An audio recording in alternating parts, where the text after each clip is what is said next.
Hello friends, வணக்கம். இந்த மாதிரி புடலங்காயும் கீரையும் வச்சு ஒரு அருமையான கூட்டு எப்படி செய்யறதுன்னு பார்க்கணுமா? அதுக்கு இந்த வீடியோ பாருங்கள். அதுக்கு முன்னாடி நம்ம சேனலுக்கு முத வரீங்கன்னா சப்ஸ்கிரைப் பண்ணிட்டு பெல் பட்டனை ப்ரெஸ் பண்ணிட்டு பாருங்கள். அப்போ தான் நான் போகிற வீடியோ உங்களுக்கு நோட்டிஃபிகேஷனில் வந்துட்டுருக்கோம். இது வந்து பார்த்திங்கன்னா சாதம், தோசை, சப்பாத்தி இதுக்கெலாம் அருமையான ஒரு சைடிஷாக இருக்கும். குயிக்காகவும் ஃபாஸ்ட்டாகவும் செஞ்சிடலாம். வாங்க அது எப்படி செய்யலாங்கிறது இந்த வீடியோவில் குயிக்காகவே பார்த்துடலாம்.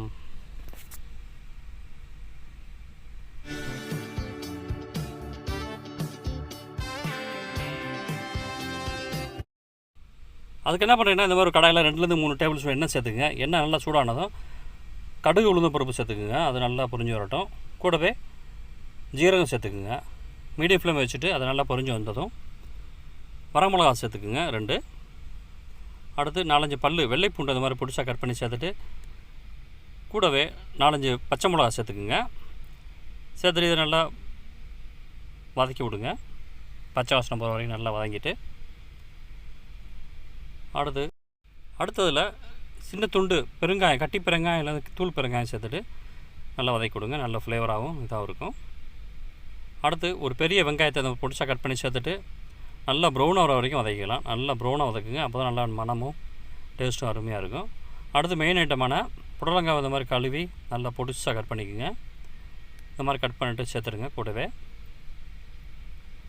அடுத்து கீரை, உங்களுக்கு விருப்பமான எந்த கீரை இருந்தாலும் சேர்த்துக்கலாம். நான் அந்த மாதிரி பாலக்கீரையை வாங்கி நல்லா கழுவி பொடிசாக கட் பண்ணியிருக்கேன். கட் பண்ணிவிட்டு இதையும் சேர்த்துருங்க. சேர்த்துட்டு ஒன்றா சேர்த்துட்டு நல்லா வதக்கி விடுங்க. 2 நிமிஷம் ஓப்பனில் வச்சுட்டு நல்லா வதக்கி விடுங்க. நல்லா வதங்கி நல்லா அந்த கீரைலாம் நல்லா சுருங்கி வரும். அந்த மாதிரி நல்லா வதக்கி விட்ருங்க. அடுத்து தண்ணி சேர்த்துட்டு 2 கைப்பிடி அளவுக்கு நல்லா வதக்கி விடுங்க. பாருங்கள், நல்லா வதங்கி கலராக மாறி வந்துருச்சு. அடுத்ததில் நான் ஏற்கனவே ஒரு 150 கிராம் அளவுக்கு பாசிப்பருப்பு நல்லா வேக வச்சு வச்சுருக்கேன். கூடவே 1 ஸ்பூன் அளவுக்கு கடலைப்பருப்பையும் சேர்த்து வேக வச்சு வச்சுருக்கேன். அதையும் அப்படியே இதில் சேர்த்துருங்க. மசிச்சு சேர்த்திங்கன்னா சூப்பர் டேஸ்ட்டாக இருக்கும். இந்த மாதிரி சேர்த்துருங்க. அடுத்து இதுக்கு தேவையான அளவுக்கு தண்ணி சேர்த்துக்குங்க. நான் ஒரு 1/2 கப் அளவுக்கு சேர்த்துக்கிறேன்.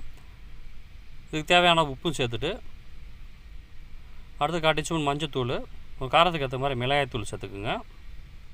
வேறு எதுவும் தேவையில்லை. சேர்த்துட்டு இந்த மாதிரி நல்லா மிக்ஸ் பண்ணி விடுங்க. ஒன்றா நல்லா எல்லா இடத்துலையும் போகிற மாதிரி நல்லா மிக்ஸ் பண்ணிவிட்டு மூடி போட்டு ஒரு 10-15 நிமிஷம் நல்லா வேக விடுவோம். இடையில மிக்ஸ் பண்ணி விட்டுருங்க, இல்லாட்டி அடிப்பிடிச்ச வாய்ப்பு இருக்குது. பாருங்கள், அவ்வளோதாங்க. சூப்பராக வெந்து வந்துருச்சு. கடைசியாக நல்லா நுணுக்குன சோம்பு இப்படி தூக்கிட்டிங்கன்னா நல்ல ஒரு ஃப்ளேவர் கிடைக்கும். அவ்வளோதாங்க. கடைசியாக கருவேப்பிலை, கொத்தமல்லி இந்த மாதிரி கட் பண்ணி சேர்த்துட்டு மிக்ஸ் பண்ணிட்டீங்கன்னா சூப்பரான அருமையான ஒரு புடலங்காய் கீரை கூட்டு சூப்பராக ரெடி ஆகிடுச்சு. இது வந்து பார்த்திங்கன்னா சாதம், தோசை, சப்பாத்திக்கெலாம் அருமையாக இருக்கும். இதே மாதிரி எல்லாம் பண்ணி பாருங்கள். இந்த வீடியோ பிடிச்சுன்னா நம்ம சேனல் விஜயநாயகம் யூடியூப் சேனலில் சப்ஸ்கிரைப் பண்ணிட்டு கூட பெல் பட்டன் ப்ரெஸ் பண்ணிட்டீங்கன்னா நான் போகிற வீடியோ உங்களுக்கு நோட்டிஃபிகேஷனில் வந்துகிட்டே இருக்கும். தொடர்ந்து இந்த மாதிரி வீடியோ பார்க்குறதுக்கு நம்ம சேனலை தொடர்ந்து சப்போர்ட் பண்ணுங்கள், ஆதரவு பண்ணுங்கள். தேங்க்யூ ஃபார் வாட்சிங். நன்றி, வணக்கம்.